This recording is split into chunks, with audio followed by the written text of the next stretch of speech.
嘿，大家好，这里是为你读书。最近在看三浦展的《孤独消费论》，那第4章讲的是日本昭和复古消费。说实话，刚开始觉得挺有意思的。35岁的中年男人热衷收集铁皮玩具，20多岁的女孩排队看美少女战士展览，各个年龄段的人都在二手店里淘昭和时代的老物件。但读着读着，觉得这事儿没那么简单。三浦展用了一堆调查数据，画出了一幅很精确的情感消费地图。他发现孤独感较强的人群往往在昭和复古商品上花费更多。这一趋势呢，在23、24岁到35再到49岁的男性群体中尤为突出，特别是在35到49岁的中年男性中最为明显。更让人意外的是，调查显示，那些对未来持乐观态度，相信日本会朝着好的方向发展的年轻人，特别是20到29岁的人，更倾向于进行昭和复古消费。这就奇怪了，不是说怀旧都是因为对现实不满吗？让我换个思路想想这个问题。也许昭和复古消费表面上是在回到过去，实际上呢，暴露的是现代人的某种怎么说呢，可能是一种更深层的焦虑。你想啊，为什么偏偏是昭和呢？为什么不是明治，不是大正？日本昭和时代大概是1926年到1989年这个时间段。昭和时代对日本人意味着什么呢？经济腾飞，社会稳定，人情味浓厚，至少在集体记忆里它是这样子的。让我想起法国社会学家布迪厄提出的集体记忆这个概念。他认为我们对过去的记忆并非完全客观的历史事实，而是通过各种文化载体不断的被建构和重塑的。三浦展也敏锐地观察到，昭和复古消费本质是个体在时代变迁中通过怀旧来实现情感连接与身份认同。那现在呢？经济停滞，我指的是日本书里讲的日本社会，经济停滞，社会原子化人际关系疏离，这种对比会不会让人产生一种怎么形容呢？就像是被时间抛弃了的感觉。我突然觉得，会不会这些复古消费背后隐藏着一种我们还没完全意识到的东西？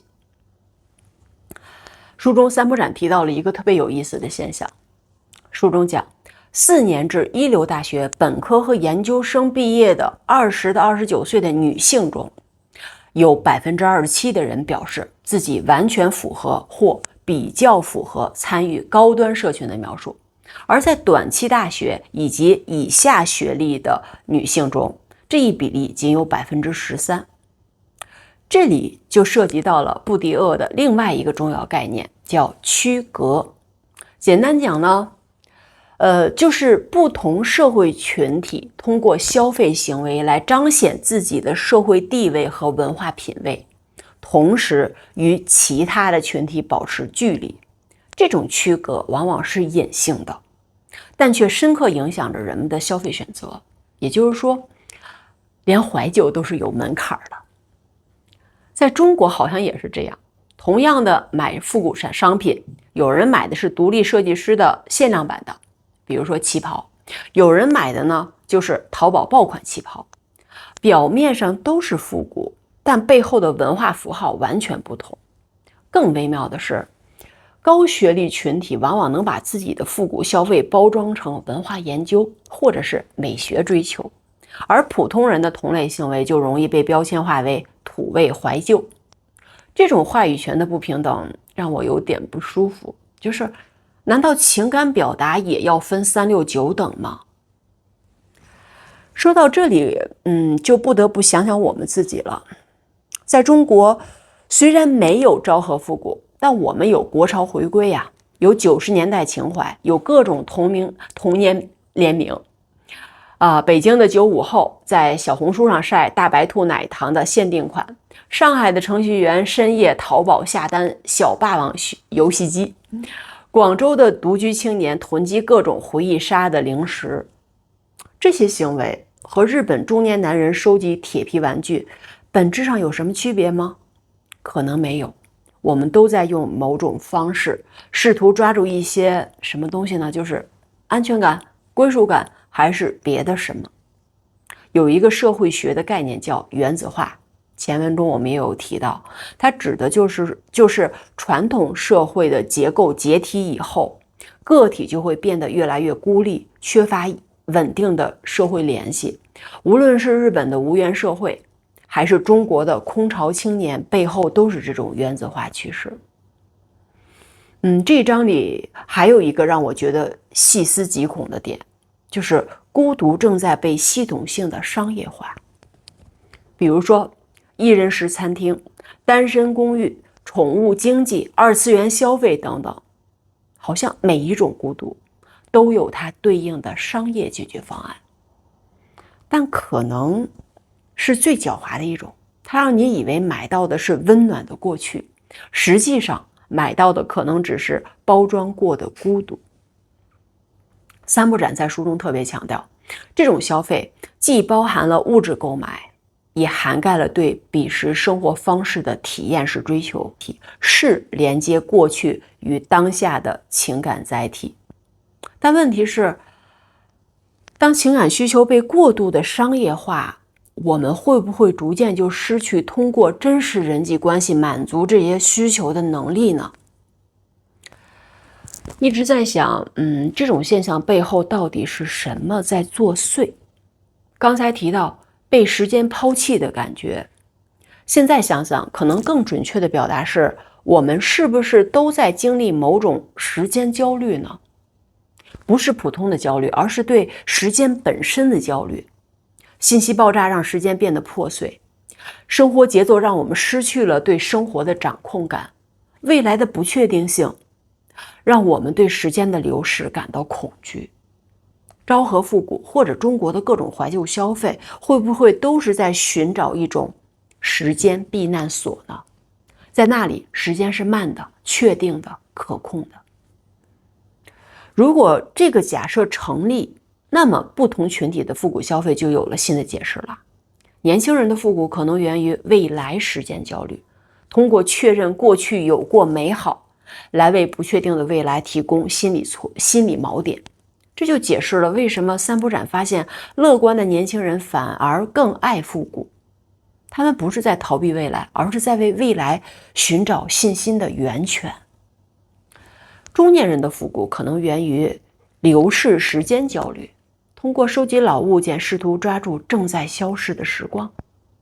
三浦展观察到的孤独中年男性收集铁皮玩具的现象，或许正是这种焦虑的具体表现。那高学历者的复古可能源于质量时间焦虑，在快节奏的生活中寻找有意义的时间体验，区别于大众的这种快餐式的消费。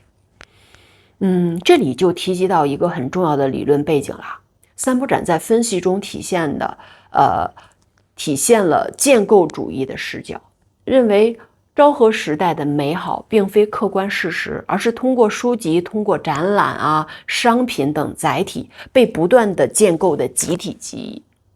个体在消费中主动参与了这一建构。换句话说，我们怀念的昭和时代，或者是我们中国的90年代，它在很大程度上，是被各种文化产品包装和美化过的。你看，小红书上的互动咖啡，抖音里的复古滤镜，各种国产品牌的童年联名，都在参与这种集体记忆的建构。问题在于，当过去被过度美化，那当下就容易被相对贬低。这种对比落差恰恰成为了怀旧情绪的温床，形成了一种自我强化的循环。虽然底层逻辑相似，但中日两国的怀旧还是有一些微妙差异的。你看，日本的昭和复古更多的指向的是失去的黄金时代，带着浓厚的衰落感和怅然若失。这或许与日本经历的泡沫经济破灭后的长期停滞有关。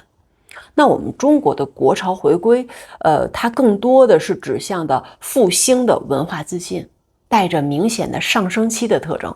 我们怀念的往往不是失去的辉煌，而是正在复兴的传统。但有意思的是，即使在不同的发展阶段，人们对时间焦虑的感受似乎是相通的。这让我想到，也许时间焦虑是现代性本身的一个特征，而不仅仅是某个特定社会的问题。说了这么多，其实我也不确定自己的分析对不对，只是觉得当我们在讨论昭和复古或者是国潮回归的时候，可能需要看得更深一点。这些现象背后可能隐藏着咱们现代人共同面对的某种时代困境。怀旧本身没有对错，但如果我们过度依赖消费来解决情感问题，是不是会让问题变得更加复杂呢？还有，当怀旧成为一种被商业包装的文化商品，我们还能从中获得真正的情感慰藉吗？三波展提到，昭和复古消费的流行暗含当下社会存在某种缺失。年轻人渴望稳定，当然这个他要去对比泡沫经济前的昭和时代。中年人呢，怀念人际关系，那就对比怀念过去的人际关系，他对比的是当下的这种孤独的情绪。这种缺失感或许正是我们需要直面的真正问题。读完这一章，我最大的感受是，我们可能都低估了现代生活对个体心理的冲击。昭和复古消费或许只是冰山一角，它让我们看到，在表面的繁荣和便利之下，现代人正在经历怎样的内心挣扎。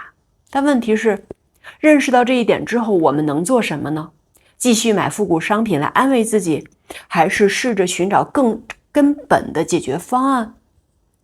也许答案不在于彻底拒绝怀旧消费，而在于更清醒地认识它的本质，让我们明白自己买的不只是一个物品，而是一种情感体验，一种时间感受，甚至是一种身份认同时，我们就有了更多的选择空间。这个问题可能每个人都需要去想，毕竟每个人的时间体验都是独特的，不是吗？